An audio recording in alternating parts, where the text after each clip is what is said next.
I didn't steal anything. The boy's voice cracked as he backed away from the security officer's grip. His backpack swung off one shoulder, bouncing against the tiled airport floor at gate B27. Travelers glanced up from their phones, earbuds dangling, mid-sip of overpriced coffee. A few started filming. The officer, stocky and red-faced, held tight to the boy's wrist. "You were loitering. Acting suspicious. This is a secure area." "I was waiting for my uncle," the boy snapped, twisting to free himself. "He works for Delta. He told me to wait right here." The pilot, still in uniform, stood a few feet away, arms folded, watching. White, late 40s, neatly trimmed beard. Kid refused to move when I asked. Said it was his spot. "We don't tolerate that kind of attitude here." The boy, 14, tall for his age, black, looked around in disbelief. "I wasn't bothering anyone. I just sat down." A tall woman in a business suit paused nearby. "Is this really necessary?" "Ma'am," the officer said, ignoring the growing circle of onlookers. "Please move along." The boy's heart pounded. His uncle had told him to wait right here, not near the food court, not at baggage claim, here, gate B27. He was supposed to be coming off flight 25. The pilot shifted his stance. If he had just shown a boarding pass... "I'm not flying!" the boy shouted. "I was just waiting for my uncle." The officer reached for his radio. Then, a voice cut through the tension. "Excuse me. That boy is my nephew." Heads turned. A man in a dark blazer, backpack slung over one shoulder, walked swiftly toward them. He looked older than the boy, white, maybe in his early 60s, sharp but tired.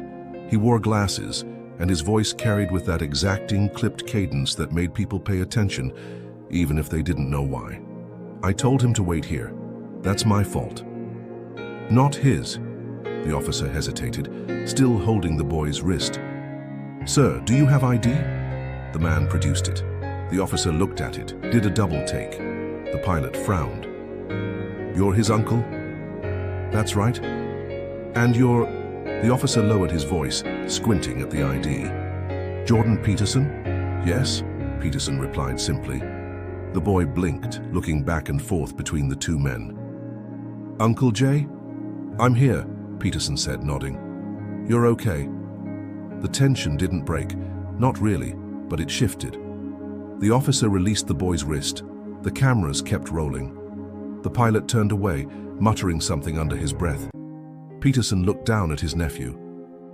"Let's get out of here." As they walked toward baggage claim, the boy whispered, "You're really famous, huh?" "Sometimes that helps," Peterson said.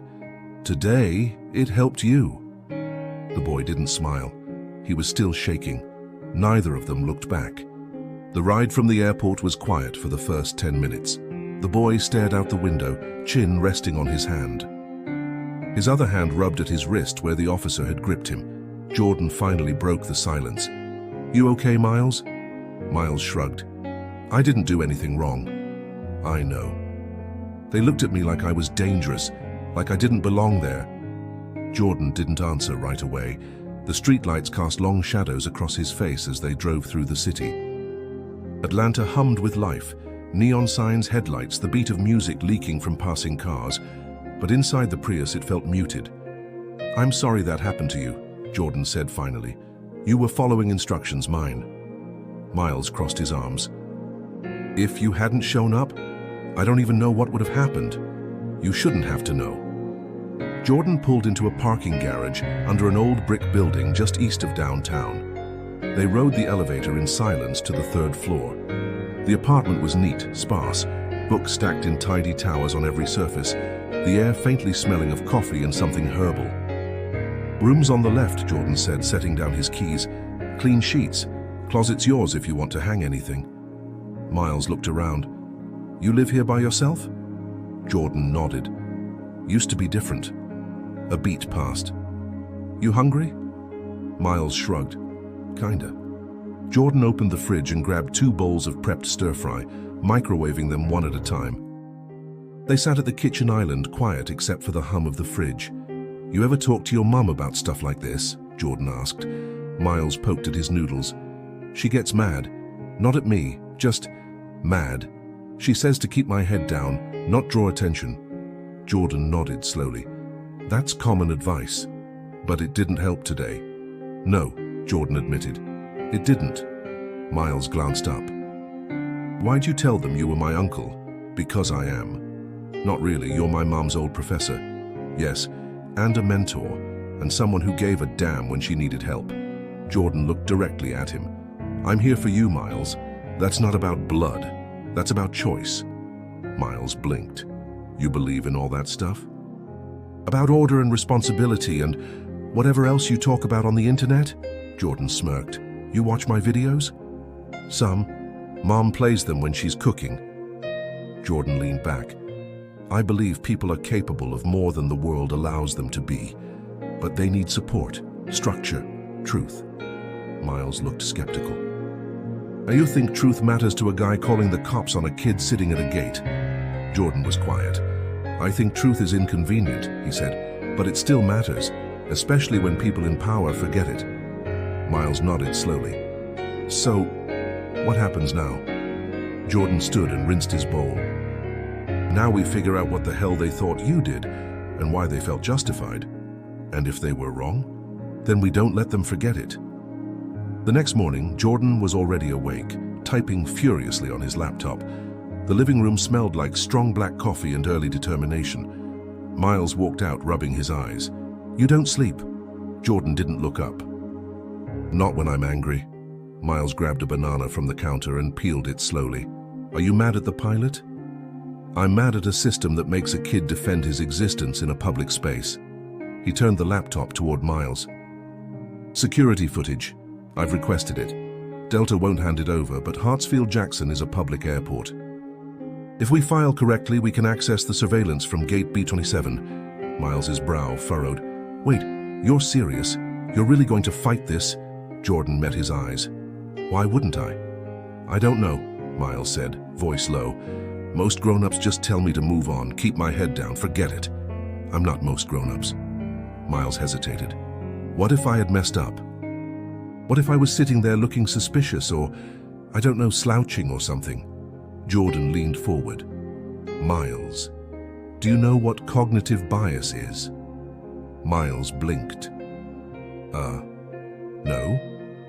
It's when someone sees what they expect to see, not what's really there. That pilot saw your skin, your age, your hoodie, and filled in the rest. Doesn't mean you did anything wrong. Just means he never gave you the benefit of the doubt. Miles sat down slowly.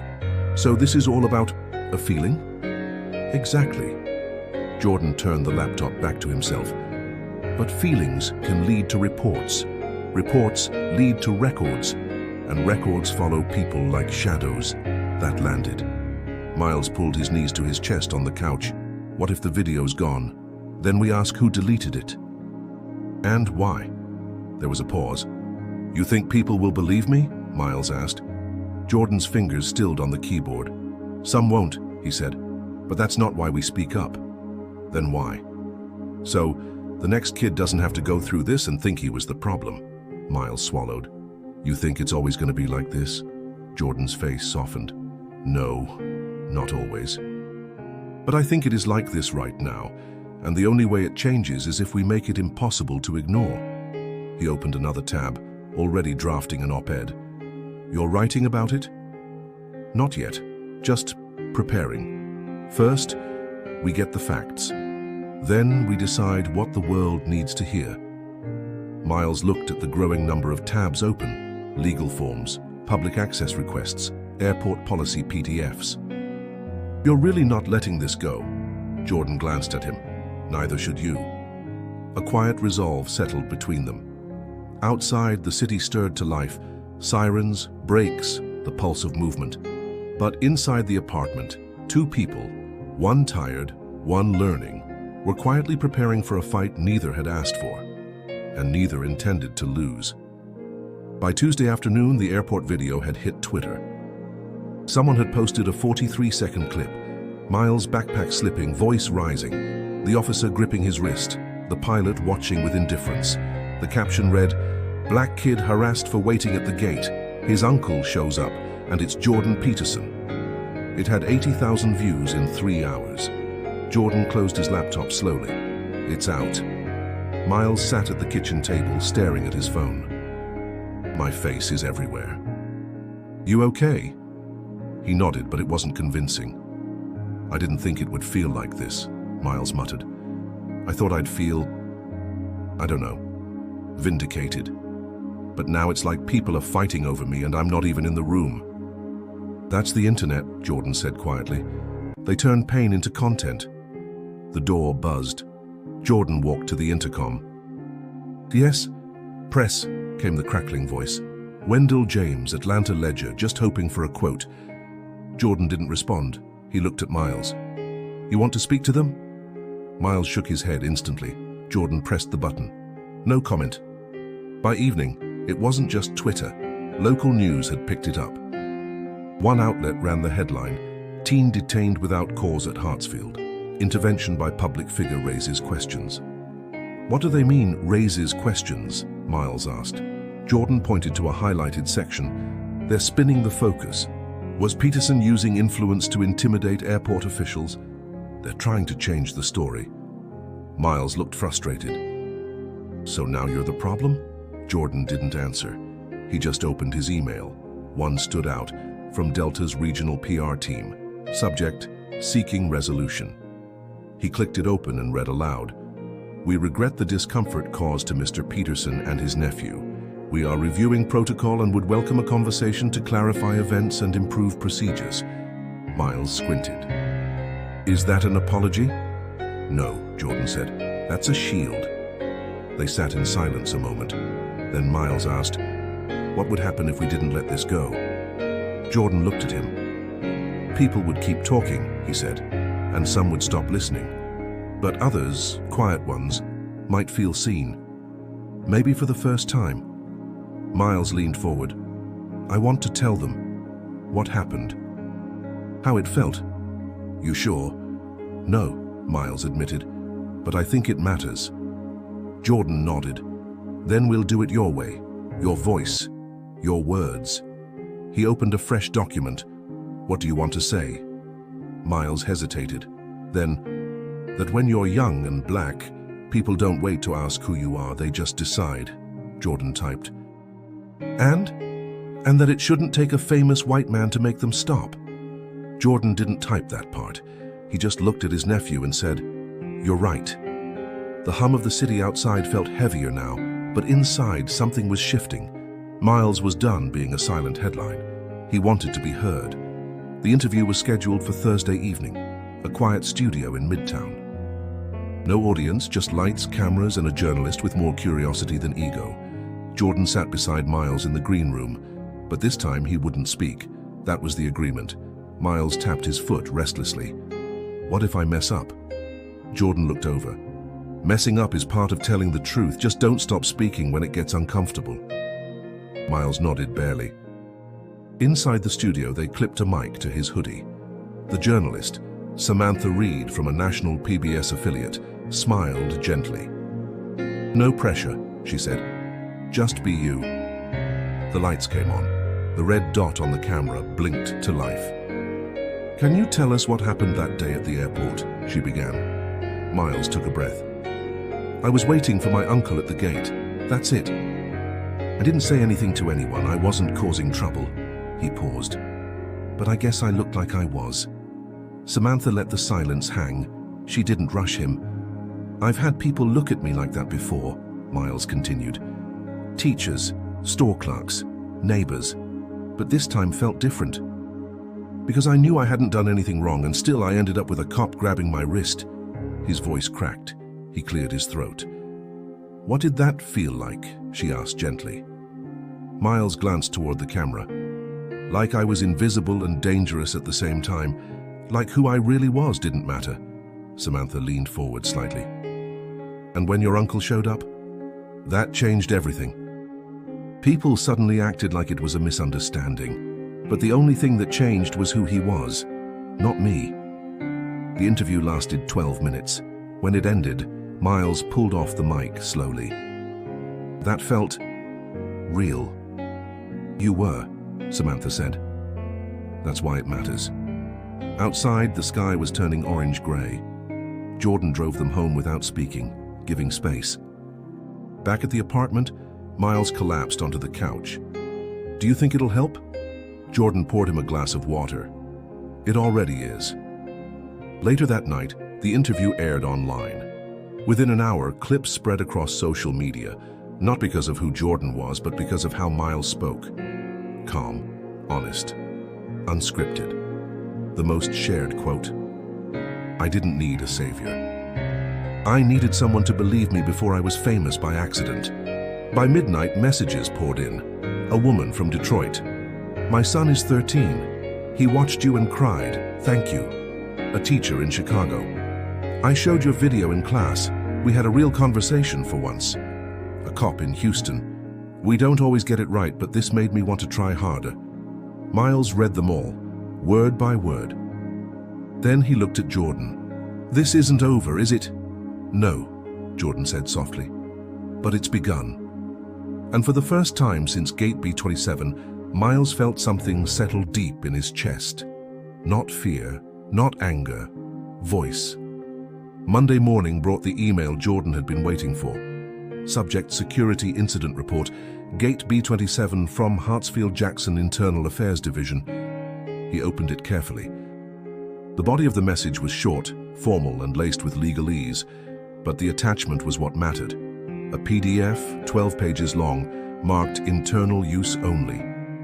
Jordan sat at the kitchen table, glasses slipping down his nose as he read. Miles leaned over his shoulder. "What's it say?" Jordan scanned down to page 3. Subject: Minor African-American male, approx. 1315 Mitterrand, was observed sitting at Gate B27 without an accompanying ticket. He paused. The pilot, Daniel R. Watts, flagged him to a nearby TSA officer, stating the minor refused to leave when asked. Miles exhaled hard through his nose. "That's not what happened." Jordan kept reading. "No aggressive behavior observed on surveillance." Subject remained seated for 17 minutes before approached by staff. Then the sentence that froze him. Review of audio confirms the boy stated multiple times he was instructed by an uncle to wait. Miles blinked. "So, they heard me say it?" "They did. And they still kept going?" Jordan leaned back in his chair. "They heard you. They ignored you." Miles clenched his jaw. The report concluded with an unsettling phrase: "All personnel acted within reasonable bounds of protocol, though future training on youth engagement may be recommended." "That's it," Miles said. "They're recommending a training video." Jordan stood, paced once, then again. "They're trying to close the file, quietly." Miles shook his head. "They know they messed up. They just don't want anyone else to." Jordan's phone buzzed. Another email, this one from a law firm offering pro bono support. Then another, and another. By noon, they had 3 offers for legal counsel and 1 invitation to speak at a university forum on systemic bias in public spaces. Miles looked overwhelmed. "What are we supposed to do with all this?" Jordan turned to face him. "Decide what kind of impact you want to make. We can file a formal complaint, speak out more, even sue if you choose." Miles was quiet. Finally, he said, "I don't want money. I want them to change how they treat kids like me." Jordan nodded. "Then that's what we ask for." The next day, they met with the airport board. A long mahogany table, suits, polished shoes, polite tones. But under it all, discomfort. They weren't expecting him. They definitely weren't expecting Miles. Miles stood beside Jordan, palms sweaty, and when asked to speak, he did. "I'm not here for revenge," he said. "I'm here because next time the kid might not have someone famous to show up, and he deserves to go home too." The silence in the room said everything. No denial, no deflection. Just the uneasy stillness of people being forced to see what they'd rather overlook. Jordan looked over at Miles, proud but quiet. The kid was doing what grown men rarely dared. A month later, Miles stood again at Gate B27. Same airport, same tiles, same blue vinyl chairs. But the feeling was different. He wasn't alone this time. Not really. Behind him were new policies, new training sessions being drafted. The airport had launched a pilot program called Youth Presence Protocol, mandating clear guidelines for interactions with unaccompanied minors in non-boarding zones. And Jordan had stepped back, not from support but from the spotlight. As promised, he'd made space for Miles to speak. Today, though, they were just here to pick someone up, Miles's mom. "She's gonna freak out when she sees all your press clippings on the fridge," Jordan joked. Miles smiled slightly. "She already did. Sent me a 4-paragraph text about not letting my ego get too big." Wise woman. They stood quietly as the gate emptied, passengers filing out. The intercom buzzed with arrivals in the background. Then through the crowd, there she was. Tan coat, tightly coiled hair pulled back, eyes locked on her son. She dropped her bag as she reached him, pulling him into a long, wordless hug. Jordan stepped back, giving them space. "You okay, baby?" she whispered. Miles nodded into her shoulder.